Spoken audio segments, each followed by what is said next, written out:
So far in this unit, we've talked about different methods to evaluate integrals. And at the start, we began our discussion saying, hey, there are enormous, vast tables of integrals that we can use to simplify our calculations.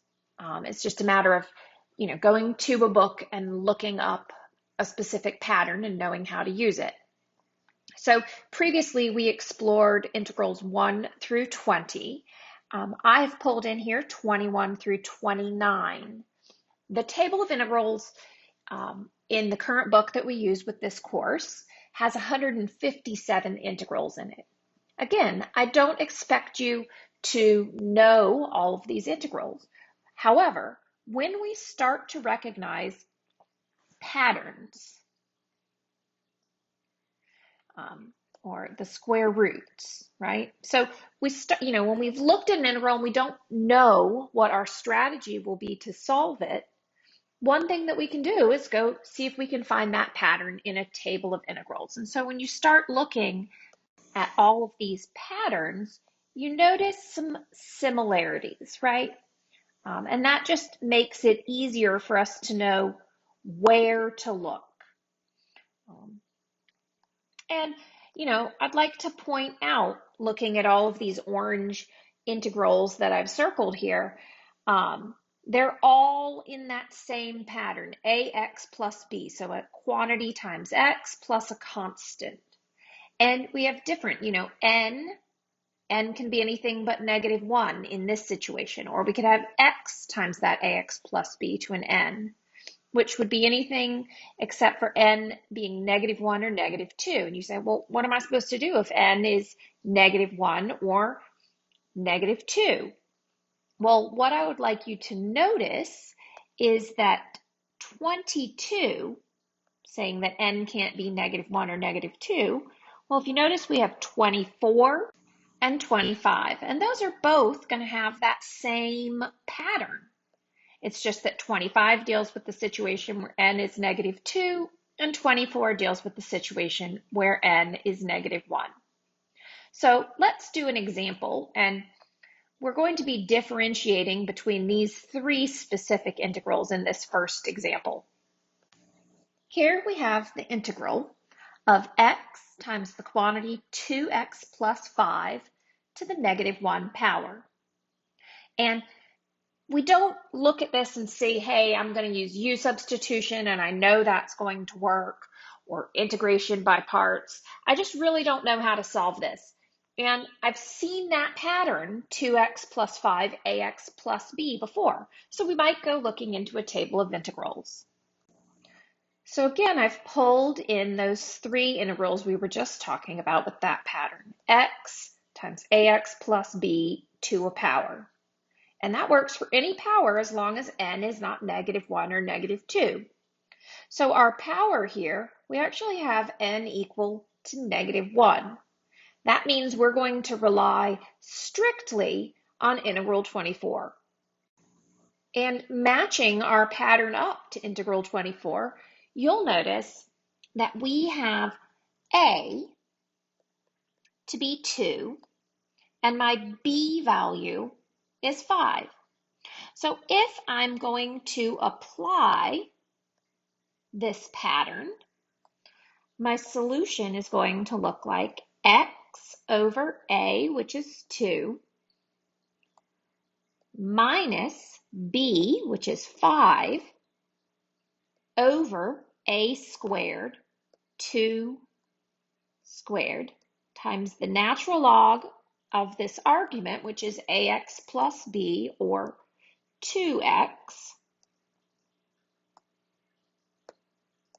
plus 5, plus c. So this is the value of our integral, and I can simplify this. I can write this as x squared minus 5 over 4 times the natural log of 2x plus 5 plus c. So let's look at another example. Here we have the integral of dx divided by x times the square root of 2x minus 4. I'd like you to pause the video and you can come right back to this 5-minute mark in, but go to the beginning and look at those integrals that I had on the screen and see if you can see the pattern. So at this point, I assume you've paused, you've looked, you've come back to 5 minutes and 15 seconds in, and you've deemed that we have this pattern that you see in 29. Notice that 29 has a part A and a part B. In part A, we have a plus in our radicand, and in part B, we have a minus. Looking at the integral given, this is going to represent part B. My A value will be 2, and my B value will be 4. So here I have A equals 2, and B equals 4. And we're going to need to apply our answer so that it looks like this. We would have 2 over the square root of B, which is 4, times the tangent inverse of the square root of ax minus b, or 2x minus 4, all divided by 4. And of course, we write our arbitrary constant plus c. So again, we've evaluated this integral in an efficient manner using our tables. So we just have one more step, which would be simplifying, and that's 2 over the square root of 4, which is 2, and 2 over 2 is going to go to 1. So that first term is eliminated. And I have tangent inverse. I can square root that 4 in the denominator, so I have 2x minus 4 over 2 plus c. And that would be fine as your answer. But really the main thing we want to notice is that we simplified this down to a 1. So I have 1/3 example here. So here we have a pattern, x times a sine inverse of x. And we've got different sections in our tables of integrals.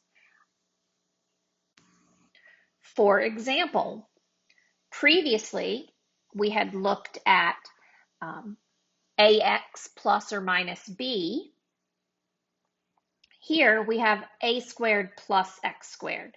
Now that is not what we're dealing with. We're dealing with an integral that has an inverse trig function. So you'll start to notice, looking through the table of integrals, we have different forms listed, and they're divided into subgroups within the table. So we've got a linear ax plus b, a squared plus x squared, or the difference, which has to be written 2 ways, constant minus a variable, variable minus a constant, trig, inverse trig, exponential or logarithmic forms, and the list goes on. But because we have inverse trig,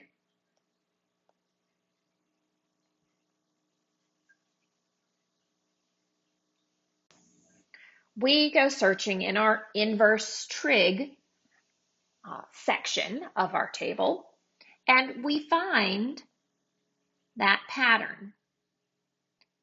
X to the n, in this case, my n value, there's a little invisible 1 here, so we've got n equals 1.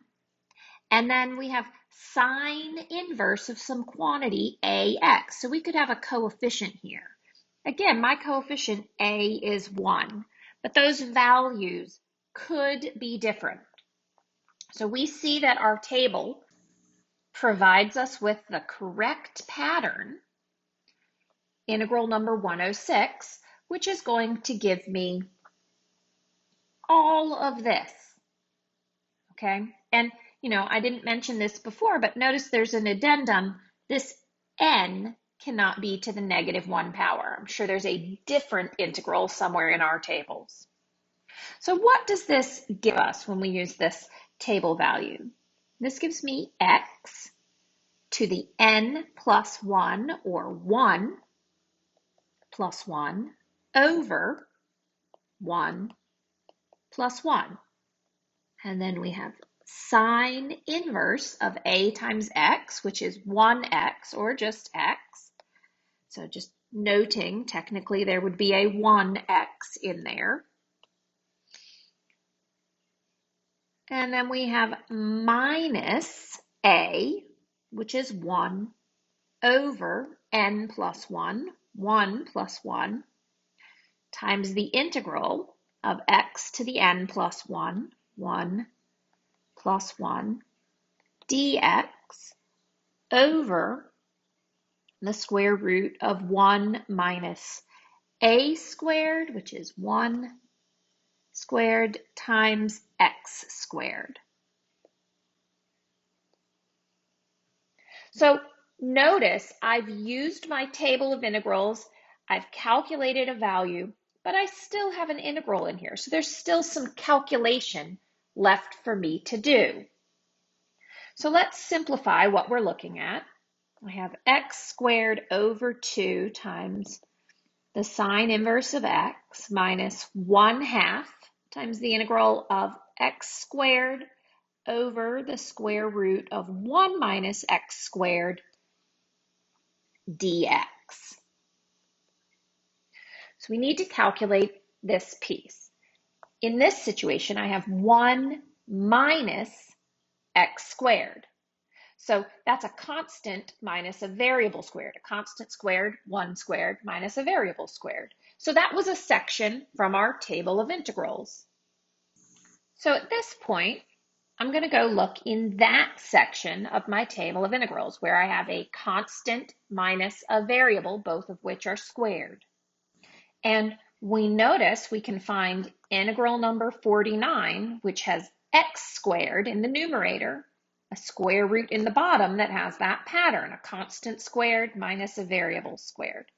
So for just this piece, I am again going to use that my a value is 1. And if I continue working this out, I'm going to write my first part, x squared over 2 times sine inverse of x minus 1/2. So I will end up with 1 squared over 2 times sine inverse of x over that a value 1 minus 1/2 x times the square root of 1 squared minus x squared plus c. So we can simplify this. I have x squared over 2 sine inverse of x minus, that is 1/2. So multiplying those, I have 1/4 sine inverse of x, and then minus times a minus, that's going to be plus 1/4 x times the square root of 1 minus x squared. And then we just have plus c. We do not need to distribute an arbitrary or a constant to that arbitrary constant. And this is acceptable as my final answer, but I do notice I have 2 terms with a sine inverse. So I can subtract those coefficients, and I would have x squared over 2 minus 1/4 times sine inverse x plus 1/4 x times the square root of 1 minus x squared plus c. And this is an acceptable answer as well. We just always like to simplify things as much as possible, and oftentimes that involves factoring a GCF, and these two had a GCF of sine inverse x. So I hope that clears up a little bit of how we use the tables of integrals to help us.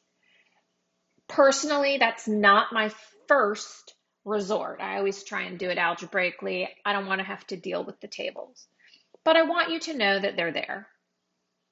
As always, email me if you have any questions.